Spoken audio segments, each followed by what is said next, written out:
મિત્રો સાચું કહેજો, તમે પણ એવું જ કરો છો ને કે આમ ફોનમાં કોઈ એપ્લિકેશનની જરૂર ના હોય એટલે એના પર ટેપ કરીને લોંગ પ્રેસ કરીને અનઇન્સ્ટોલ કરી દેવાની, એટલે કામ પત્યું. પણ ભાઈ ક્યારેય પણ હવે આવું ભૂલથી ના કરતા, કેમ કે આવું તમે જ્યારે પણ કરો છો ત્યારે એપ્લિકેશન તો અનઇન્સ્ટોલ થઈ જાય છે, પણ તમારો પર્સનલ ડેટા હજી ત્યાં ને ત્યાં સ્ટોર થયેલો હોય છે. અને એટલા માટે તમારે સૌથી પહેલા ફોનના સેટિંગમાં જઈને નીચે ગૂગલ પર ક્લિક કરવાનું છે અને ત્યારબાદ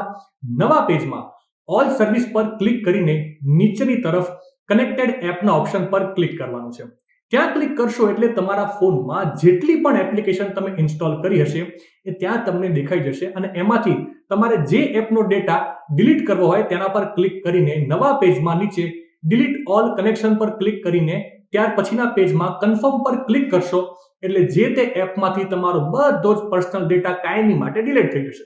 માહિતી સારી લાગી હોય તો રીલને વધારે શેર કરજો અને આવી જ અવનવી માહિતી માટે સંદેશ ડિજિટલ સાથે જોડાયેલા રહેજો.